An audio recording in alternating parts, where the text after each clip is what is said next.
And to our president, God has given you a chance to lead this nation. You're already a billionaire, no secret. There is nothing more that money can do for you. Money has already made you president. There is nothing above this. Please, if you really care about corruption, begin with yourself.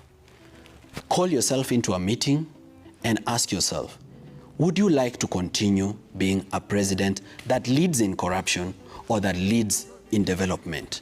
And as a president, your word should mean something. Don't lie at every opportunity. You are breaking our hearts, you are disappointing us, you are depressing us because...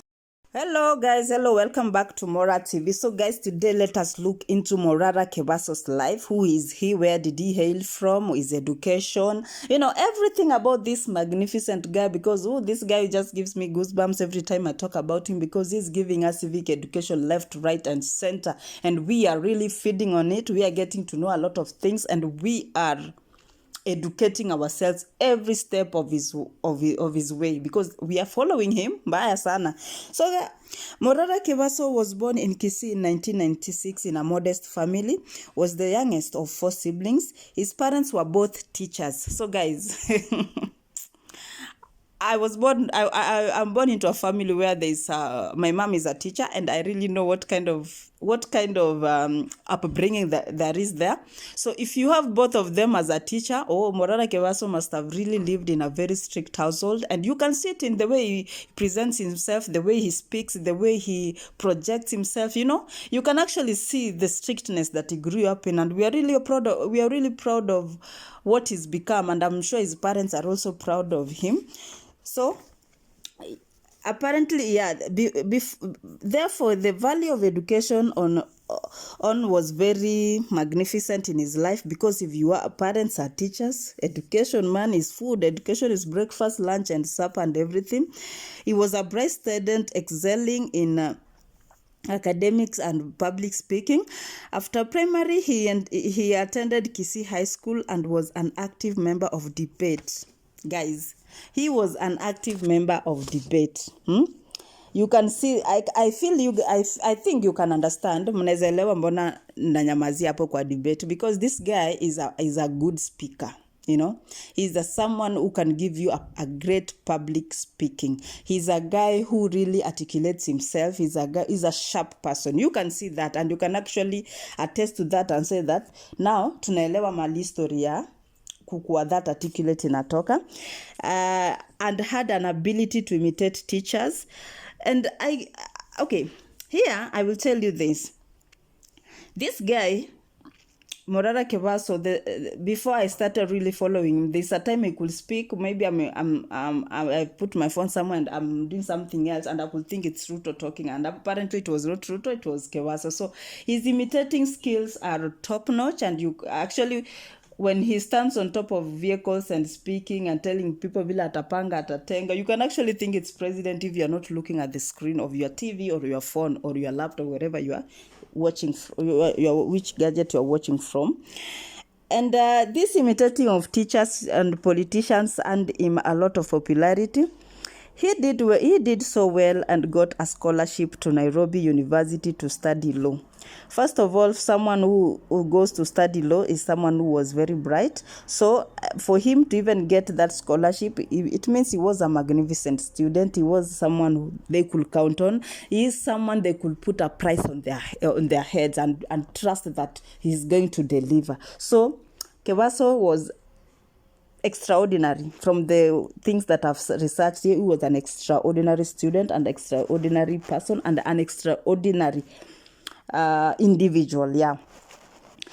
So in university is where he engaged in university politics and became the president of Law Student Association. So apparently in Nairobi University, Kebaso was a president of Law Students Association, and in this association, his leadership skills were really evident, and the time he led associations, a move that seemed to prepare him to what he is today.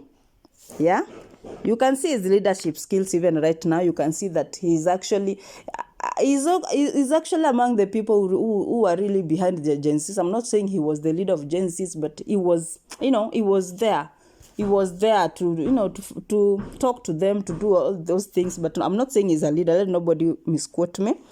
After graduation, the pains and pangs of unemployment, a problem that most youths are facing, hit him hard. He decided to create his own opportunity, a move that most youths should embrace, especially the Gen Zs. If there's no employment, try to create your own. Although taxes are killing us, just try something. That's when he founded Morara Home Furniture in 2018. Started as a small business in Nairobi, making custom-made furniture for local clients. Following his uniqueness, he was able to hire local artisans to facilitate his growing business, providing them with the training and fair wages. By 2022, he was a business to reckon with. It was a business to reckon with, having hired 75 people. He used social media to showcase his magnificent artwork. His philanthropic heart made him donate his furniture to schools and hospitals. You can see that this person is a person with a good heart if he can donate such things. The fact that you can donate anything means you deep down your heart, you have, you really value humanity. And in 2023, he rose to fame on TikTok, and this is where we all got to know this phenomenal man, where he has shown his ability to mimic Ruto, catching the attention of viewers and gaining popularity. In this platform, he tackled the government head-on matters, governance, corruption, social injustices. He did this on top of a car, just as the president do. He became a voice to reckon with in the Gen Z movement, where he was given a chance to talk and address the Gen Zs who are livid but listened to him attentively. He has since been giving Kenyan civic education back to back, a move that has enlightened Kenyans on projects that have swallowed their money yet not materialized. Morara has become Ruto's headache, but a Kenyan painkiller. Yeah. So guys, there's something I wanted to tell you.